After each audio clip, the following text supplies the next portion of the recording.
ہاں آج ہم جس موضوع پر بات کر رہے ہیں نا، وہ میرا مطلب ہے کسی عام تاریخی واقعہ کے بارے میں نہیں ہے۔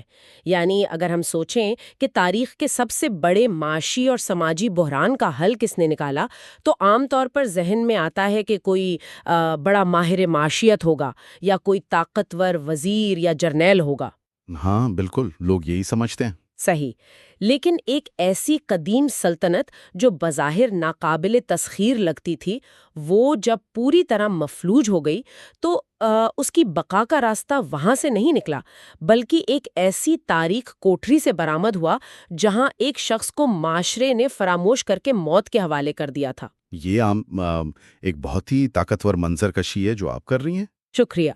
تو آج کے اس گہرے مطالعے کا مرکز سورہ یوسف کی آیت 45 اور 46 ہیں، جن میں وہ لمحہ بیان ہوا ہے جو انسانی نفسیات کے الجھے ہوئے دھاگوں یعنی یادداشت کے اچانک متحرک ہونے اور خوابوں میں چھپی معاشی تباہی کی علامتوں کو بے نقاب کرتا ہے۔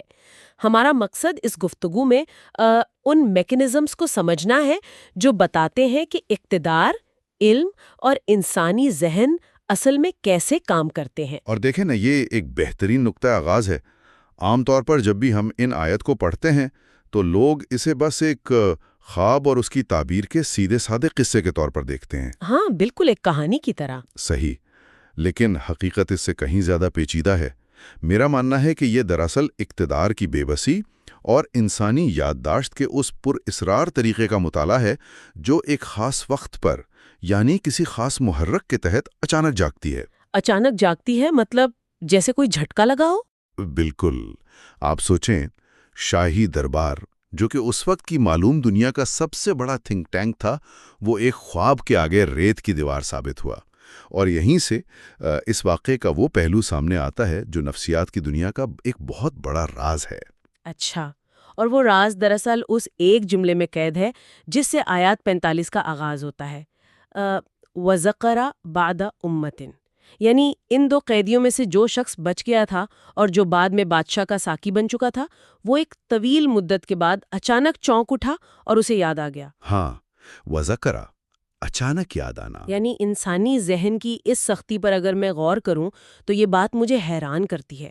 مطلب ایک شخص جس نے جیل کی ان تاریکیوں میں آپ کے ساتھ وقت گزارا ہو، جس نے آپ کی موت اور زندگی کے فیصلے کی بالکل درست پیشن گوئی کی ہو، اسے کوئی ایسے کیسے بھول سکتا ہے؟ یہ ایک بہت ہی بنیادی سوال ہے۔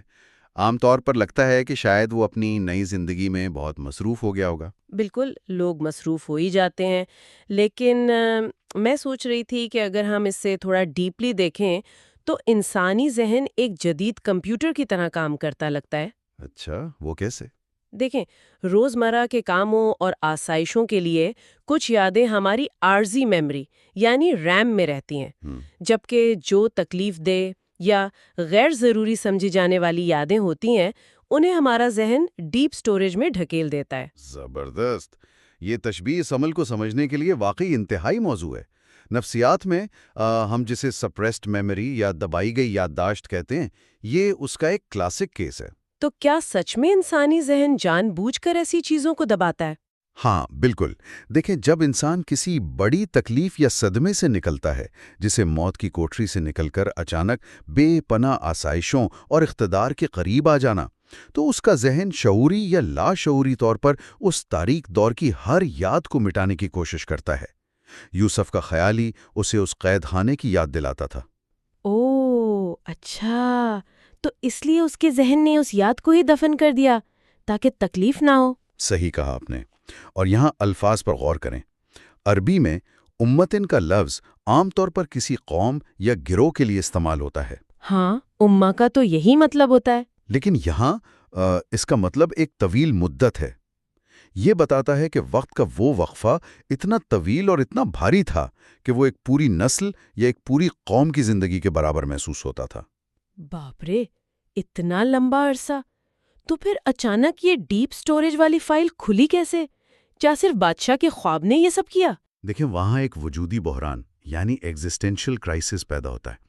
جب بادشاہ پریشان ہوتا ہے تو وہ پریشانی محل تک محدود نہیں رہتی، ظاہر ہے نیچے تک آتی ہے۔ بالکل، پورے ریاستی ڈھانچے میں ایک خوف کی لہر دوڑ جاتی ہے۔ اس ساکی کو، جو اس کا قریبی ملازم تھا، اچانک اپنی جان، اپنی نوکری اور اپنے وجود کا خطرہ محسوس ہونے لگتا ہے۔ یہ شدید دباؤ اس کے ذہن کے ان حفاظتی حصاروں کو توڑ دیتا ہے جو اس نے لگائے تھے، اور تب وہ نام، یوسف کا نام، اچانک سطح پر ابھر آتا ہے۔ حیرت انگیز۔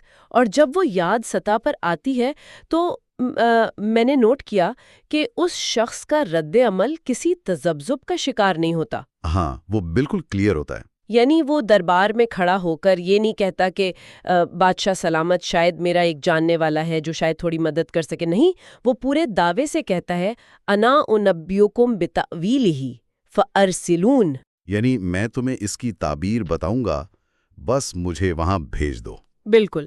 یہ بے پناہ اعتماد، اس سے ظاہر ہوتا ہے کہ وہ یاد صرف کوئی دھندلا خاکہ نہیں تھی، اسے اس شخص کے علمی قابلیت پر غیر متزلزل اور حتمی یقین تھا۔ اسے پتا تھا کہ جہاں دنیا کے تمام علوم اور مشیر ناکام ہو چکے ہیں، وہاں صرف ایک ہی ذہن اس پیچیدگی کو کھول سکتا ہے۔ اور یہ اعتماد اس بات کا ثبوت ہے کہ سچائی اور خالص علم اپنا اثر کبھی نہیں کھوتے، چاہے ان پر کتنا ہی وقت کیوں نہ گزر جائے۔ اور دیکھیں، ساقی کا یہ دعویٰ دراصل ایک بہت بڑے رسک کی طرف بھی اشارہ کرتا ہے۔ رسک؟ کس قسم کا رسک؟ ذرا تصور میں لائیں، ایک مطلق العنان بادشاہ ہے، وہ انتہائی غصے اور خوف کی حالت میں ہے، اس کے بڑے بڑے نجومی اور ماہرین گردنیں جھکائے کھڑے ہیں، کچھ نہیں بول پا رہے۔ ہاں، سب ڈرے ہوئے ہیں، اور اس ماحول میں ایک ساقی، ایک عام ملازم، آگے بڑھ کر کہہ رہا ہے کہ میں جواب لاؤں گا۔ اگر وہ ناکام ہوتا تو کیا ہوتا؟ اس کی سزا موت سے کم تو نہیں تھی؟ واقعی یہ تو میں نے سوچا ہی نہیں تھا، اس کی گردن بھی جا سکتی تھی۔ بالکل، لیکن اسے یوسف پر اپنی جان سے زیادہ بھروسہ تھا۔ یہی وہ غیر معمولی اعتماد ہے جو اسے محل کی روشنیوں سے نکال کر دوبارہ اسی تاریخ قید خانے کی طرف سفر کرنے پر مجبور کرتا ہے جہاں وہ کبھی خود قیدی تھا۔ صحیح۔ اور یہ سفر اسے سیدھا آیت 46 کے اس موڑ پر لے آتا ہے جہاں وہ آخر کار یوسف کے روبرو کھڑا ہے۔ اور یہاں مجھے ایک انتہائی پیچیدہ سماجی اور نفسیاتی رویہ دیکھنے کو ملتا ہے۔ وہ کیسا؟ دیکھیں، وہ قید خانے پہنچتا ہے اور خواب سنانے سے پہلے انہیں مخاطب کرتا ہے، کہتا ہے یوسف ایھا الصدیق، یعنی اے یوسف، اے انتہائی سچے انسان۔ الصدیق۔ اب عام رویہ تو یہ ہوتا ہے نا کہ جب کوئی ہنگامی صورتحال ہو، کوئی نیشنل ایمرجنسی ہو، تو انسان تمہیدیں نہیں باندھتا، وہ سیدھا مدعے پر آتا ہے۔ اگر معیشت ڈوب رہی ہو اور آپ کو حل چاہیے ہو تو آپ کسی ماہر معاشیات کو اس کی سچائی کے سرٹیفکیٹ تو نہیں بانٹتے نا، آپ سیدھا مسئلہ بیان کرتے ہیں۔ ہاں، سیدھی بات کی جاتی ہے عام طور پر۔ تو پھر اس شدید بحران کے وقت اس نے یوسف کی ذہانت، ان کے علم یا ان کے خوابوں کی تعبیر کی مہارت کا ذکر کیوں نہیں کیا؟ اس نے یہ کیوں نہیں کہا کہ آئے عظیم عالم؟ اس نے الصدیق یعنی مکمل طور پر سچے ہونے کا لقب کیوں چنا؟ مجھے لگتا ہے یہ کوئی عام گفتگو نہیں ہے، یہ کسی بہت گہری ریاستی ضرورت کی طرف اشارہ کر رہی ہے۔ اور آپ نے اس واقعے کے ایک بالکل نئے پہلو کو بے نقاب کیا ہے۔ آپ صحیح کہہ رہی ہیں، یہ واقعی کوئی رسمی تمہید یا خوشامد نہیں تھی۔ تو پھر یہ کیا تھا؟ اچھا، دیکھیں، دربار میں بادشاہ کے گرد کون لوگ تھے؟ ماہرین تھے، نجومی تھے، مشیر تھے، ان میں علم کی کمی تو نہیں تھی نا؟ ظاہر ہے ٹاپ لیول کے لوگ ہوں گے۔ بالکل، لیکن وہ درباری تھے، اور درباریوں کی نفسیات یہ ہوتی ہے کہ وہ سچ بولنے کے بجائے وہ بات کہتے ہیں جو حکمران کو پسند آئے۔ بادشاہ کا خواب خوفناک تھا، اور کوئی بھی نجومی بادشاہ کو کسی بری خبر سے ڈرا کر اپنی جان خطرے میں نہیں ڈالنا چاہتا تھا۔ اوپس، یعنی سب سیف کھیل رہے تھے۔ ہاں، اسی لیے وہ اسے ادغس و احلام یعنی پریشان کن خیالات کہہ کر ٹال رہے تھے۔ ساقی یہ جانتا تھا کہ اس وقت سلطنت کو کسی ایسے شخص کی ضرورت نہیں جو محض ذہین ہو یا اندازے لگانا جانتا ہو۔ سلطنت کو ایک ایسے شخص کی ضرورت تھی جو ہر قسم کی سیاسی مصلحت، خوف، لالچ اور درباری دباؤ سے مکمل طور پر آزاد ہو کر خالص سچ بول سکے۔ رکے، اس کا مطلب ہے کہ ساقی یہ تسلیم کر رہا تھا کہ مہارت اور ہنر دیانتداری کے بغیر کسی کام کے نہیں ہوتے۔ بالکل، برہان کے وقت تکنیکی مہارت سے زیادہ اس بات پر یقین ضروری ہوتا ہے کہ حل بتانے والا شخص ذاتی مفاد سے بالاتر ہے۔ زبردست پوائنٹ ہے یہ، یعنی الصدیق کا مطلب محض وہ شخص نہیں جو کبھی جھوٹ نہ بولے، بلکہ یہ وہ شخص ہے جس کے وجود کا خمیر ہی سچائی سے اٹھاؤ، جب ریاست کا وجود داؤ پر لگا ہو تو واحد کرنسی جس پر بھروسہ کیا جا سکتا ہے وہ ناقابل تسخیر سچائی ہی ہوتی ہے۔ میں یہی کہتا ہوں کہ یہ لفظ ایک طرح سے ایک سیکیورٹی کلیئرنس کی طرح کام کر رہا ہے۔ سیکیورٹی کلیئرنس، اچھا۔ ہاں، ساقی یوسف کو یہ بتا رہا ہے کہ میں تمہارے پاس اس لیے نہیں آیا کہ تم محض خوابوں کی تعبیر جانتے ہو، بلکہ میں اس لیے آیا ہوں کیونکہ تم وہ واحد انسان ہو جو اقتدار کے خوف کے بغیر وہ کڑوا سچ بتا سکتے ہو جو اس وقت ہماری بقا کے لیے ضروری ہے۔ واو، سچ میں؟ اور یہیں سے اس بات کا منطقی جواز پیدا ہوتا ہے کہ جب سچائی پر یہ غیر متزلزل یقین قائم ہو جاتا ہے تبھی وہ ایک ایسا خواب بیان کرنے کی ہمت کرتا ہے جو دراصل ایک سنگین معاشی تباہی کا خاکہ تھا۔ اور وہ خواب اگر ہم اس کی منظر کشی پر غور کریں نا تو یہ کوئی عام ڈراؤنا خواب تو بالکل نہیں تھا۔ نہیں، بالکل نہیں۔ یہ تو کائنات کے مسلمہ اصولوں اور فطرت کے قانون کی کھلی خلاف ورزی کا ایک ہیبت ناک منظر لگتا ہے مجھے۔ آپ نے بالکل ٹھیک منظر کھینچا ہے۔ تہائی دبلی پتلی گائیں کھا رہی ہیں۔ عام گائے تو ایک سبزہ خور یعنی ہربیوور جانور ہے نا۔ ہاں، وہ تو گھاس کھاتی ہے۔ ایگزیکٹلی، وہ گھاس کھاتی ہے، گوشت تو نہیں کھاتی۔ اور جب فطرت کا توازن اس حد تک بگڑ جائے کہ گھاس کھانے والا جانور گوشت خوری پر اتر آئے، اور وہ بھی ایک ایسا منظر جہاں کمزور اور مریال جانور طاقتور اور صحت مند جانوروں کو چیر پھاڑ کر نگل رہے ہوں۔ ہاں، یہ ایک بہت ہی ان نیچرل سی چیز ہے۔ بالکل، یہ دراصل کسی بہت بڑے بگاڑ کی طرف اشارہ ہے۔ اور اس کے بعد خواب میں 7 ہری اور تازی بالیاں ہیں جنہیں 7 بالکل سوکھی ہوئی بالیاں ختم کر رہی ہیں۔ یہ جو متضاد علامتیں ہیں، یہ موٹاپے اور کمزوری کا، ہرے پن اور خشکی کا، طاقت اور بے بسی کا جو ٹکراؤ ہے، یہ آخر کام کیسے کر رہا ہے؟ مجھے تو لگتا ہے یہ محض خوف زدہ کرنے کے لیے نہیں ہو سکتا، اس کے پیچھے ایک پورا عام اکنامک فریم ورک یا معاشی ڈھانچہ چھپا ہوا محسوس ہوتا ہے۔ آپ کا تجزیہ بالکل ٹھیک ہے۔ دیکھیں، اس منظر کشی کے اندر قدیم دنیا کی پوری معیشت کا نقشہ موجود ہے۔ اچھا، وہ کس طرح؟ اس دور میں زراعت اور مویشی پرورش ہی معیشت کا بنیادی پہیہ تھے۔ گائے محض ایک جانور نہیں تھی، میں تو کہوں گا کہ یہ اس دور کے ٹریکٹر، اس دور کے بینک اور اس دور کی GDP کی نمائندگی کرتی تھی۔ اوہ، اچھا، یعنی ویلتھ کا سمبل تھی۔ بالکل۔ جب ہم ان علامات کے متضاد پہلوؤں کی گہرائی میں جاتے ہیں تو یہ جدید معاشی زبان میں ڈیفیسٹ اکنامکس یعنی خسارے کی معاشیات کی انتہائی درست اور ہولناک تصویر ہے۔ ڈیفیسٹ اکنامکس، صحیح؟ دیکھیے، 7 موٹی گائیں اور 7 ہری بالیاں عام طور پر اکنامک بوم یعنی معاشی عروج کے 7 سالوں کی علامت ہیں، جہاں زبردست خوشحالی ہوگی، سرپلس پیدا ہوگا اور ہر طرف ترقی ہوگی۔ ہاں، وہ تو سمجھ آتا ہے۔ لیکن اصل خوفناک میکانزم اس خواب کے دوسرے حصے میں ہے۔ وہ کمزور گایوں والا؟ ہاں، کمزور گایوں کا موٹی گایوں کو کھا جانا محض ایک برا سال آنے کی پیشین گوئی نہیں ہے۔ تو پھر یہ کیا ہے؟ یہ اس بات کی علامت ہے کہ آنے والا قحط اور اکنامک ڈپریشن اس قدر شدید ہوگا کہ وہ پچھلے 7 سالوں کی تمام تر خوشحالی، محنت اور بچت کو لفظی معنوں میں ہڑپ کر جائے گا۔ اوہ، واقعی یہ نقطہ اس خواب کی دہشت کو پوری طرح واضح کر دیتا ہے۔ یعنی یہ صرف یہ نہیں بتا رہا کہ آئندہ کچھ سال فصل نہیں ہوگی، بلکہ یہ بتا رہا ہے کہ وہ قحط ماضی کی خوشحالی کو بھی یعنی ریٹرو ایکٹیو طور پر تباہ کر دے گا۔ بالکل، ریٹرو ایکٹیو تباہی آتا ہے تو انسان اپنے خوشحالی کے دور کی ساری جمع پونجی، اثاثے اور وسائل صرف زندہ رہنے کے لیے استعمال کر ڈالتا ہے۔ ہاں، سب ختم ہو جاتا ہے۔ تو وہ کمزور گائیں جو موٹی گایوں کو کھا رہی ہیں، یہ دراصل اس مسلسل کھپت کی علامت ہیں جو معاشی ذخائر کو نگل جاتی ہے اور آخر میں کچھ بھی باقی نہیں بچتا، بالکل ان سوکھی ہوئی بالیوں کی طرح جو ہرے بھرے کھیت کو بنجر کر دیتی ہیں۔ اور یہی وہ معاشی تباہی کا خاکہ تھا جس نے بادشاہ کو اندر سے ہلا کر رکھ دیا تھا، حالانکہ اسے اس کی اصل تعبیر کا علم تو تھا ہی نہیں۔ ہاں، اسے تو سمجھ نہیں آ رہی تھی۔ صحیح، لیکن انسانی لاشعور اکثر ان خطرات کو محسوس کر لیتا ہے جن کی شعور ابھی وضاحت نہیں کر پاتا۔ اس شدید تباہی کے خطرے نے وقت کو انتہائی قیمتی بنا دیا تھا۔ یعنی ایک ریس شروع ہو چکی تھی۔ بالکل، یہ ایک ریس تھی سلطنت کی بقا اور آنے والے قحط کے درمیان۔ ساقی یہ جانتا تھا کہ اگر اس معاملے کا فوری اور بالکل درست حل نہ نکلا تو ریاست کا پورا وجود اس قحط کے بھیٹ چڑھ جائے گا۔ اسی لیے اس کا مقصد صرف خواب کی تعبیر جان کر واپس جانا نہیں تھا۔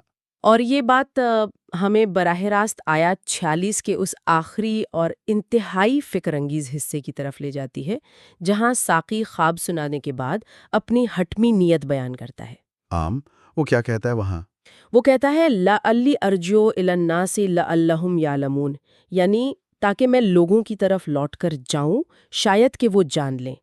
اب آپ سوچیں، اگر کوئی شخص ایک ایسا راز لے کر بادشاہ کے پاس جا رہا ہو جو پوری سلطنت کو تباہی سے بچا سکتا ہو، تو اس کا پہلا خیال تو یہ ہونا چاہیے نا کہ مجھے کتنا انعام ملے گا یا میں کتنا بڑا ہیرو بنوں گا۔ بالکل، عام انسان یہی سوچتا ہے۔ ہاں، وہ یہ بھی تو کہہ سکتا تھا کہ تاکہ میں بادشاہ کو جا کر بتاؤں، لیکن اس کا یہ کہنا کہ لوگوں کی طرف جاؤں تاکہ وہ جان لیں، مجھے لگتا ہے یہ الفاظ بہت گہرے ہیں۔ کیا وہ محض ایک ڈاکیے کا کردار ادا کر رہا تھا؟ ایک پیغام رساں کی طرح؟ ہاں، یا پھر وہ جان لیں کہ پیچھے کوئی وسیع تر فکری یا سماجی انقلاب چھپا ہے؟ کیا سمجھتے ہیں آپ؟ دیکھیں، یہ ایک بہت ہی نازک اور گہری تہ رکھنے والا نقطہ ہے۔ میں سمجھتا ہوں کہ اس جملے کا ایک دوہرا مفہوم ہے جو انسانی رویوں اور سماجی انصاف دونوں کا احاطہ کرتا ہے۔ اچھا، دوہرا مفہوم کیسے؟ سطحی سطح پر دیکھیں تو وہ یقیناً ایک تباہ کن خبر لے کر جا رہا تھا تاکہ ریاستی مشینری کو متحرک کیا جا سکے اور قحط سے بچاؤ کی تدابیر کی جا سکیں۔ یہ تو ایک عملی ضرورت تھی نا۔ ہاں، وہ تو لازمی تھا۔ لیکن اس کا دوسرا اور کہیں زیادہ گہرا مقصد ان الفاظ تاکہ وہ جان لیں میں پوشیدہ ہے۔ صحیح، اسے معلوم تھا کہ دربار کے نام نہاد دانا اور مشیر کس قدر کھوکھلے ثابت ہوئے ہیں۔ وہ چاہتا تھا کہ پوری قوم، پوری سوسائٹی یہ جان لے کہ علم، حکمت اور سچائی کا اصل سرچشمہ وہ محلات اور دربار نہیں ہیں، تو پھر کیا ہے؟ بلکہ وہ تاریک کوٹری ہے جہاں انہوں نے اپنے معاشرے کے سب سے قیمتی اور سچے انسان کو ناحق قید کر رکھا ہے۔ اوہ واو! یہ تو ایک طرح سے اس معاشرے کی فکری اور اخلاقی بنیادوں پر براہ راست وار تھا۔ بالکل وار تھا۔ یعنی وہ صرف خواب کی تعبیر لے کر جا رہا تھا، بلکہ وہ اس تعبیر کے ذریعے یوسف کی بے گناہی، ان کی عظمت اور ان کے اس الصدیق ہونے کے مقام کو معاشرے کے سامنے بحال کرنا چاہتا تھا۔ ہاں، وہ ان کی ریپوٹیشن ریسٹور کرنا چاہتا تھا۔ صحیح، وہ لوگوں کی اس جہالت کو ختم کرنا چاہتا تھا جس کے تحت وہ سچ اور جھوٹ، علم اور جہالت کے درمیان فرق کرنا بھول چکے تھے۔ مجھے تو یہ علم کا پھیلاؤ دراصل اس بھلائے گئے انسان کو اس کا جائز مقام دلانے اور معاشرے میں سچائی کو واپس لانے کی ایک منظم کوشش محسوس ہوتی ہے۔ اور یہی وہ مقام ہے جہاں یہ پورا واقعہ، جیسے میں نے شروع میں کہا، ایک سیدھی سادی کہانی سے نکل کر ایک آفاقی حقیقت بن جاتا ہے۔ بالکل۔ اس نے ثابت کیا کہ علم اور سچائی کو زیادہ دیر تک دیواروں کے پیچھے قید نہیں رکھا جا سکتا۔ کبھی نہ کبھی وہ سامنے آئی جاتی ہے۔ بالکل، اور جب وہ سچائی ظاہر ہوتی ہے تو وہ صرف کسی ایک پیچیدہ معمے کا حل نہیں لاتی، بلکہ وہ پورے کے پورے سماجی شعور کو جھنجھور کر رکھ دیتی ہے۔ وہ لوگوں کو یہ ماننے پر مجبور کر دیتی ہے کہ انہوں نے سچائی کو پہچاننے میں کتنی بڑی غلطی کی تھی۔ کڑیوں کو جوڑے نا تو ایک انتہائی واضح تسلسل سامنے آتا ہے۔ وہ کیا؟ ایک ایسا معاشرہ جو اپنی آرام طلبی اور مصلحتوں میں غرق ہو کر حقائق کو، جیسا ہم نے پہلے بتایا، ڈیپ سٹوریج میں ڈھکیل دیتا ہے، اسے جگانے کے لیے کسی عام چوک کی نہیں بلکہ ایک وجودی بحران، ایک ہیبت ناک خواب کی ضرورت پڑتی ہے۔ صحیح۔ اور وہ بحران ریاستی ڈھانچے کو مفلوج کرتا ہے، جس کے نتیجے میں یادداشت کی پرتیں کھلتی ہیں اور انسان مجبور ہوتا ہے کہ وہ خوشامدی مشیروں کو چھوڑ کر کسی الصدیق یعنی مکمل سچے انسان کی طرف رجوع کرے۔ اور پھر وہی سچا انسان ان غیر فطری علامات کی الجھن کو سلجھاتا ہے۔ بالکل، اور نہ صرف معاشی تباہی سے بچنے کا راستہ دکھاتا ہے بلکہ پورے معاشرے کے فکری انحطاط کو بھی دور کرتا ہے۔ بے شک، یہ سب سے بڑا سبق ہے اس مطالعے کا، جو بے حد چبھنے والا ہے۔ کس قسم کا سوال؟ میں سوچ رہی تھی کہ ایک معاشرے کے طور پر آج ہماری نفسیات کیا ہے؟ دیکھیں، یوسف کی سچائی نے تو اس سلطنت کو تباہی سے بچا لیا، لیکن ذرا اس تلخ حقیقت پر غور کیا جائے، کیا یہ ایک المیہ نہیں ہے کہ تاریخ کے ہر دور میں معاشرے اپنے درمیان موجود سب سے زیادہ دیانتدار، سچے اور دانشمند لوگوں کی قدر اس وقت تک نہیں کرتے جب تک پانی سر سے نہ گزر جائے؟ یہ تو انسانی تاریخ کی ایک بہت بدنما حقیقت ہے۔ ہاں، انہیں اقتدار، فیصلوں اور محفلوں سے دور رکھ کر کسی استعاراتی اور بعض اوقات حقیقی قید خانے میں ڈھکیل دیا جاتا ہے، بالکل، اور جب تباہی آتی ہے تب وہ یاد آتے ہیں۔ یا کسی ایسی آفت کا انتظار کرنا پڑتا ہے جو ان کے وجود کو مٹا دینے پر تل جائے۔ یہ واقعی ایک بہت ہی گھبرا دینے والا خیال ہے۔ کیا ہم سکون اور خوشحالی کے وقت میں حق بولنے والوں کو پہچاننے اور انہیں ان کا جائز مقام دینے کی صلاحیت سے مکمل طور پر محروم ہو چکے ہیں؟ میرا ماننا ہے کہ یہ وہ سوال ہے جو ان آیات کی تہیں ہمارے دور کے ہر انسان کے سامنے ایک آئینے کی طرح کھڑا کر دیتی ہیں۔ اور یہ آئینہ ہم سب کو دیکھنا چاہیے۔ بالکل، اور اسی فکر انگیز اور کسی حد تک بے چین کر دینے والے سوال کے ساتھ آج کی اس گفتگو کا اختتام کیا جاتا ہے۔ کھوجنے کے لیے اور خود سے پوچھنے کے لیے یہ ایک طویل راستہ ہے۔